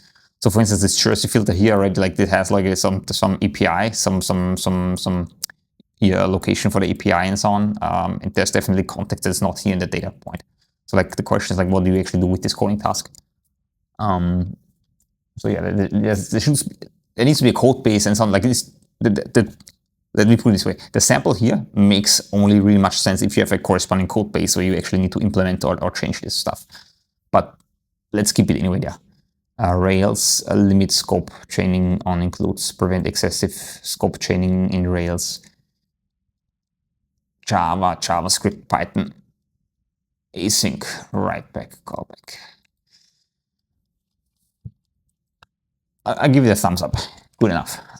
Next up is the math categories. The math categories. That's one really interesting. Recursive moments for exponential integral functions.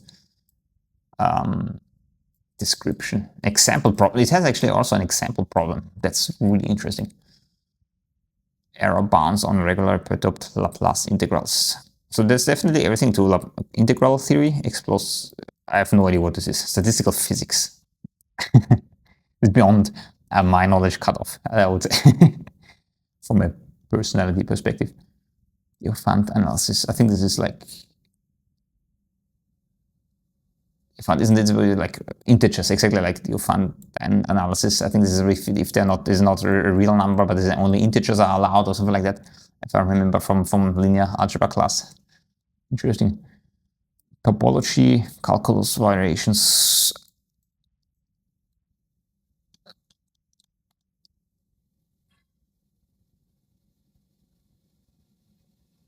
I had some math classes, but like this is definitely beyond my knowledge, I would say. Some terms and so on make sense. Opposite side, yeah. But overall, I would say that looks legit, I would say. Up to the module or whatever I can tell. Let's continue. I think it doesn't look bad. Also, like include example problems and so on, so definitely not too bad.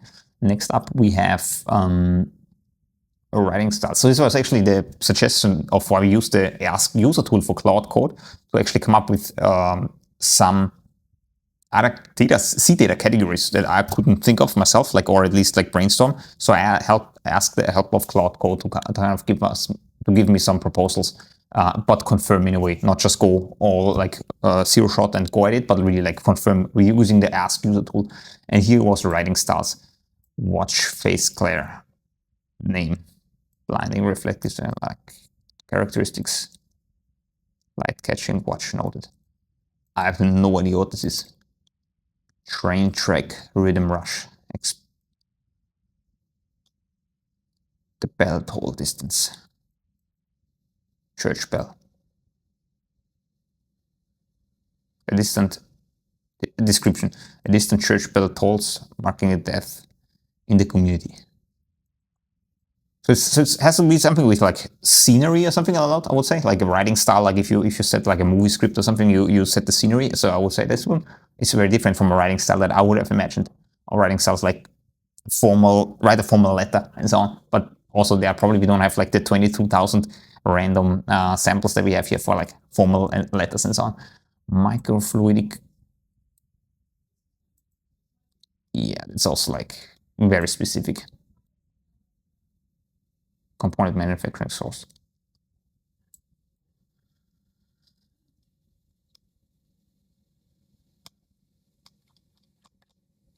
Are we sure it's still in the writing? Writing stuff, like, I don't know, like, there's definitely some niche that was actually more like ping pong paycheck.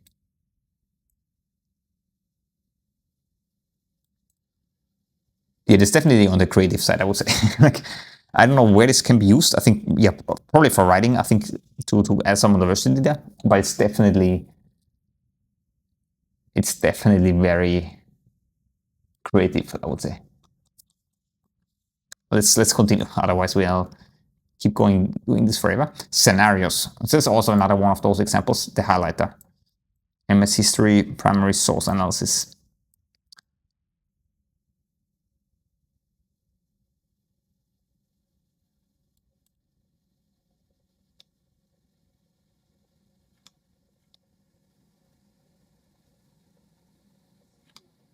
Yeah, I don't know. Looks very similar to the previous one.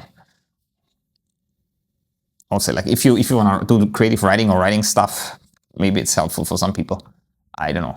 Here we are in the next category, domains. Thermal control, clinical, parent field.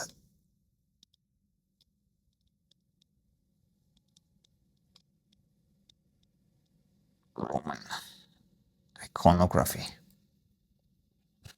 Yeah, that's very specific.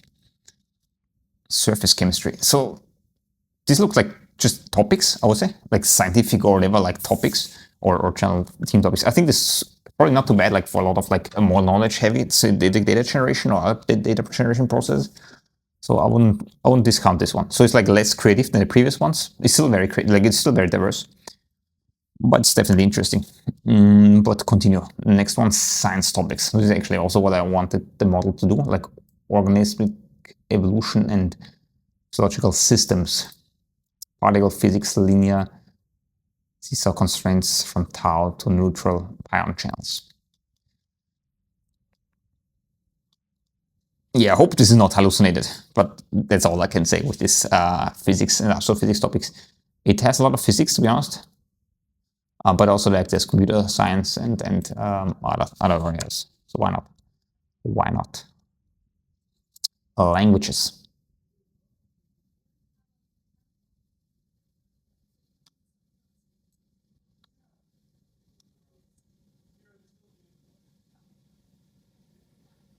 So I think that's definitely hallucinated. What engineering flow, resistance, slang, ball movement is compared to the flow. It's like slangs and like technical terminologies and so on. Probably they will talk about here. I have no idea what this is. Probably like hallucinated, I would say. Like, but these languages, like it's also I think one of the other generations that Claude Code came up with. But let's continue on that.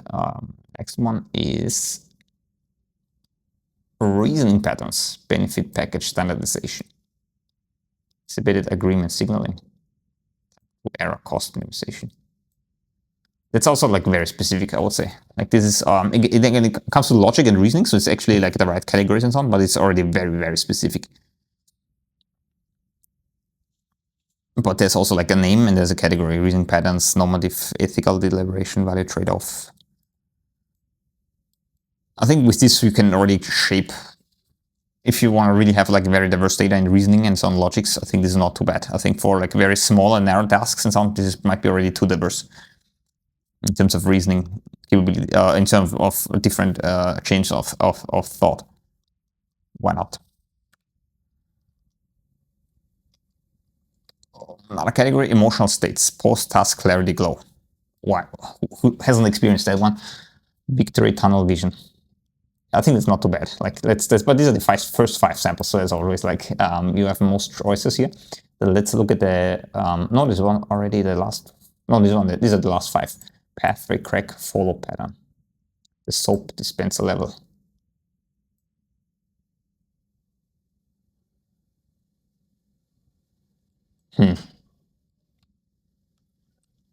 I like that one. soap dispenser level as an emotional state. No, I think that's not too bad actually. This one is more, it doesn't go exploded like the ones that we saw before in the creative writing categories. That's not too bad actually to write. Probably for creative writing this can be useful actually, and it's more like more controlled than what we have seen previously. So it's an inspection complete. So it was printed the last category of seed data, instruction complexity. Again, like the first one is complex, ambiguous, complex, another complex, but description. Expert, like level, okay, there's a description. Involves reconciliation. Moderate, complex. Instruction complexity. Why not? Maybe some people will find it useful. But overall, I would say it's okay. The feedback I would give is that certain categories of seed data is definitely like already like 100 or 1,000 is already too much. Like we see what the creative writing and so on. This blows up into too many complex details. While other categories that we saw, like for instance, the jobs or professions at the beginning and so on, actually like 20K plus, diverse samples might be actually good. But then there are others. I think the reasoning chain or something was where already like a much narrower band of different ways to reason about a topic or a task would be already sufficient. So this is already like a big overblowing. So my conclusion from the quality analysis would say it's good, not too bad, but definitely each seed category of data wouldn't actually need their own kind of size or scale of data that you need to be manually in a way checked, or like when you create a new type of seed data category, maybe we need to also specify that actually in this category we only need 1,000, and then the different reasoning change or whatever modes. But overall, I would say like it's good to proceed to the next stage, and then like, okay, how can I upload this? Let's ask Claude, okay, how can I now upload? Probably there's in the readme.md instructions on how to upload it, but as we had the same issue before, why reading it if you just can ask the model. I think my HF token is set, and we can upload it. HF token is not set. Huh, interesting. So let me set the HF token. I will be back in a minute. All right, let's try it again. I think I set my HF token now, so let's just try and the upload script.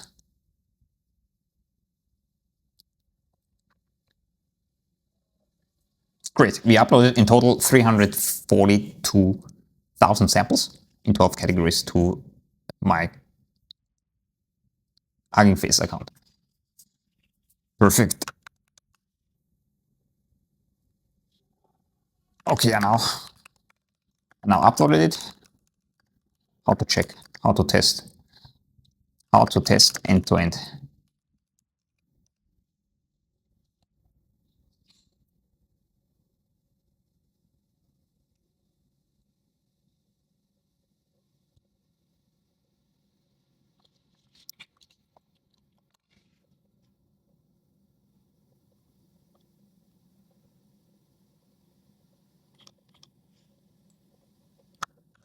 Okay, now this time we need to actually like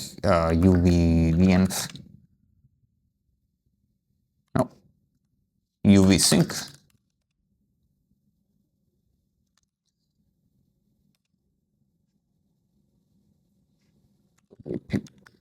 Install PyTest.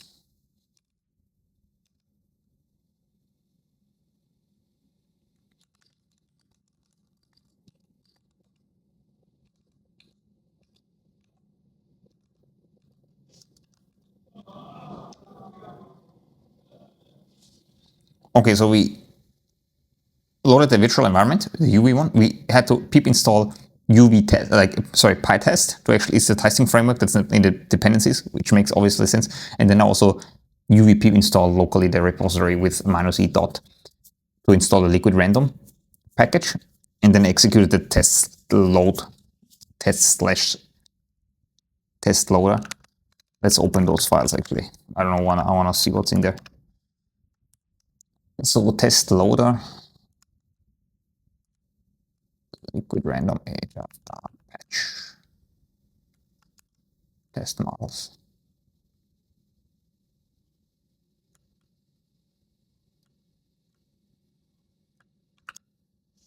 It doesn't look like it's actually downloading. It says from dict. It doesn't download stuff. This is also the test models. This is actually the loader.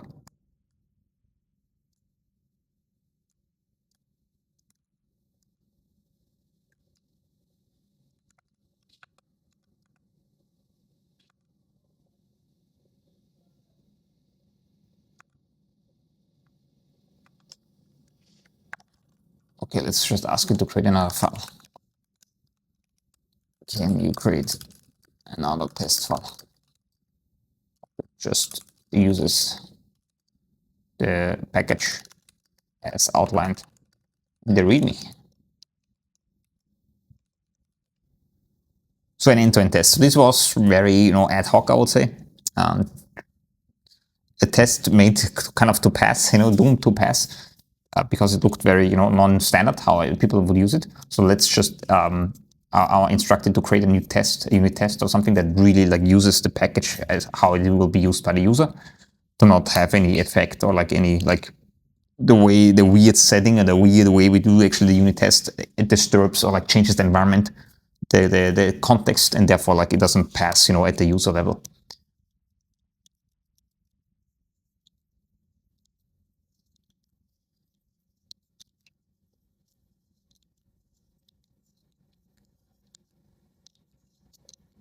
Test e2e.py. That looks good. It's still not done, so we'll do some other stuff there, but I think we can already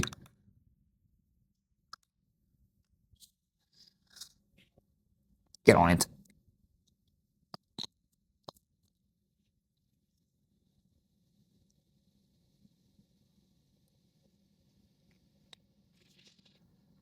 Baked for 1 minute 7 seconds. All right, go to the other tab and let's run it there. It will download, as I mentioned, it will download the Hugging Face package, and I think we already have an F here, so which means a failed unit test.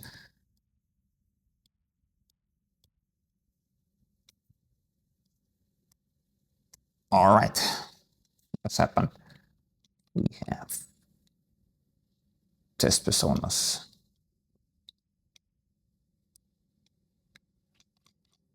Amazing. I don't know what is. There's probably some parsing error or whatever with the models. Actually, the data models that we're using.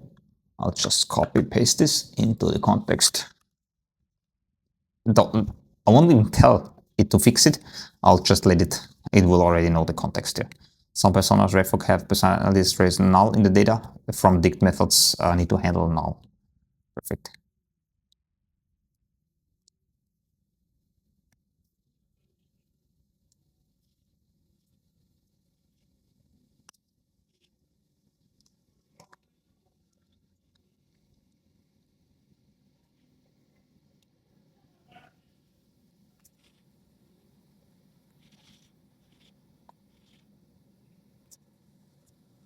Yeah, okay, we'll try to run the PyTest. I think it fixed it already, it's running the PyTest.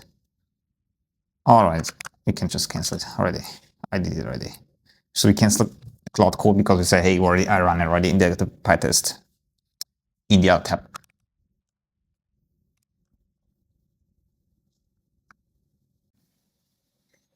Amazing. So that concludes the liquidrandom package original development, at least for stage 1. So I may enhance, add features, or change the liquidrandom package in the future, but this should be enough in a way to give you a full end-to-end overview of a typical Claude Code or agent decoding workflow in a machine learning domain setting, from getting the specs right, brainstorming with the coding model, creating a task, implementing the task, checking it, whether there's actually some issues or not in there, implementing, testing it, manually inspecting, human in the loop the data, and then finally publishing this result. I will set the report to public. I will push the package to PyPy and also the Hugging Face dataset, make sure it's available so people can use it, test it, and enhance it further. But as I mentioned before, in the future, I will check it out definitely. And if there's demand in the future, I'll definitely also continue to contribute and let the coding agent come up with new ideas and new methods, types of seed data that you can actually publish there. So let's do a quick recap to really think about where the coding agent was doing an excellent job and where it probably needed a bit more context from my side, from the prompt. So I wrote the full specs, first of all, which is okay. There's no coding agent involved there, but then ask it to read it and give me some new ideas on the seed data generation types. It came up with very nice things like the creative writing and a lot of other categories actually that I would not have thought of previously, which was great. Then we let it implement it. It took quite a while to get actually a plan implemented, or at least getting the plan done. It took actually almost the same time as running or executing the plan itself, which is kind of interesting. In terms of implementation, there were a couple of issues specifically with that file format. So I didn't give him the context, give it the context to use like Parquet and so on, Parquet files, because that's what more scalable. Imagine we add more data and so on, it becomes gigabytes and so on. This is very important. So it actually optimized for like having less dependency. So it chooses JSON-L because you don't need to like have PyArrow or like other packages in the repository. So it's kind of interesting where it kind of maybe should have pushed back a bit on the planning more. Looks like, hey, what format or should we have? In terms of the tree on the generation, it came up with this nice hierarchical approach. After prompting it, I want to have something hierarchical. It came up with a nice way to actually have this kind of taxonomy tree, which was a really nice idea. The implementation was a bit strange because it threw away originally a lot of the data points. So it was only like very strictly generating X amount or K like leaves and so on, and throwing away a lot of data. But the data generation process, which is the expensive portion, like why? If you generate the data already, why throw it away? Why not just having more data, right? More data is always better. So it was a bit strange. It needed a bit of tuning and so on to also include the runtime estimate, even though I asked it to include it, only included a portion of it. Also, it took a while to get like some estimate running and so on. So I'd say that it was okay-ish. Afterwards, with implementation and testing end-to-end, the test script and so on was done quite nicely and quite well, the instructions. So that one was definitely working well. So yeah, in conclusion, I would say the brainstorming phase very well. A lot of implicit assumptions where I would like to have a bit more discussion back and forth with the model and with the agent to actually confirm certain details. But then also the execution was done, I would say, mostly nice.